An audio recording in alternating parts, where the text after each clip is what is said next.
Jim Ottery was a Wisconsin farm boy who disliked cows. So once he graduated from high school, he joined the Navy. That's how he ended up in the Pacific Ocean in the middle of a war, on a vessel built in a Pittsburgh shipyard. His ship is named LST 750. She's a Navy vessel, paid for and built by the people of Allegheny County. And she's part of a large convoy of ships sent to resupply Allied troops on the island of Mindoro in the Philippines. The year is 1944. The time, just past 10 a.m. on December 28th. Japanese airplanes have been spotted on radar, so sailors and merchant marines in the convoy are on edge. Suddenly, enemy planes appear overhead. They attack. Ottery is manning an anti-aircraft gun in the bow of his ship. One plane in particular catches his attention, perhaps because the pilot is a bit more daring and reckless.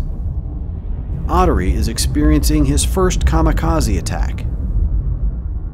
The plane bears down on a Liberty ship called the SS John Burke. The ship is near the center of the convoy. It is so loaded with ammunition and supplies that it sets low in the water. The plane passes through a barrage of gunfire, then slams into its target. The blast is cataclysmic. A shockwave rocks the entire convoy. Soldiers on Mindoro are knocked to the ground. On LST 750, Jim Ottery is blown from his gun turret. He lands on a fellow sailor, breaking that sailor's ribs.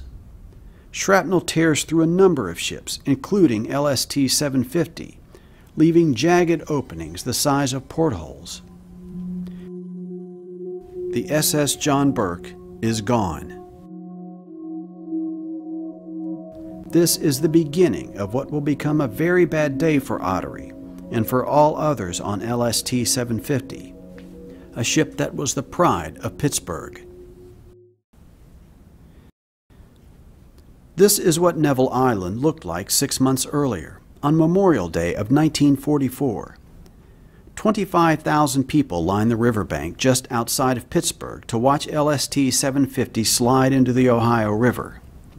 Temperatures that day rose into the 90s, and more than 150 people were overcome by heat. LST stands for Landing Ship Tank. The ships were designed to unload vehicles and troops onto enemy beaches.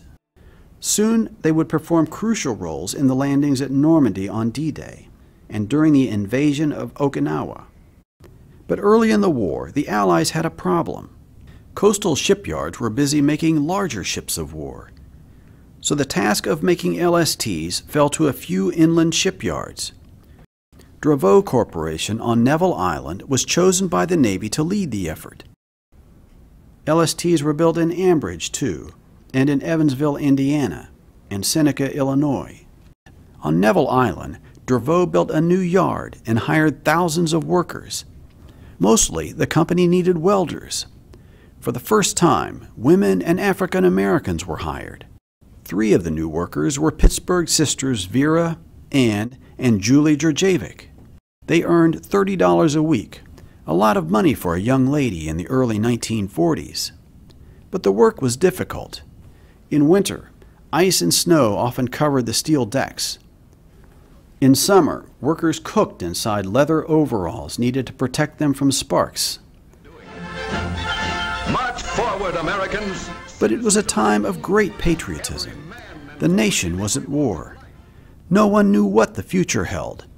Would Hitler prevail? Would Japan rule the Pacific and occupy the West Coast? Nothing seemed certain. So the Djurjevic sisters and millions of others went to work. Throughout the Pittsburgh region, steelworkers and metal fabricators and welders pulled extra shifts. Pittsburgh muscle and machinery produced an astounding amount of war material. On Neville Island, an LST was turned out on average every 6 days. LST 750 was produced during the island's hot ship period in preparation for D-Day. One boat was launched every 3.5 days. LST 750 was special. Thousands of Pittsburghers pitched in to buy $5 million in extra war bonds to pay for the ship. She was sponsored by Vera Hines, known today as a founder of the Hines Endowments. Unlike many of her sister ships, LST 750 was not bound for Normandy. She was instead sent to the Pacific Theater. The ship and its crew of 109 hands took part in the Battle of Leyte Gulf. Then, in late December, LST 750 joined a convoy of 100 ships to supply troops who had taken the island of Mindoro. U.S. troops there were setting up airfields and bases. Normally, the convoy would be defended by U.S. warplanes, but bad weather at airfields in Leyte had grounded the planes. The convoy was on its own. After the initial air attack that destroyed the SS John Burke, Japanese aircraft sightings kept sailors on alert. As sundown neared, groups of Japanese torpedo bombers and fighters appeared overhead. Jim Ottery and other gunners sent up a barrage of anti-aircraft fire. One enemy plane, however, launched a torpedo that found its mark. It hit LST 750 on her port side.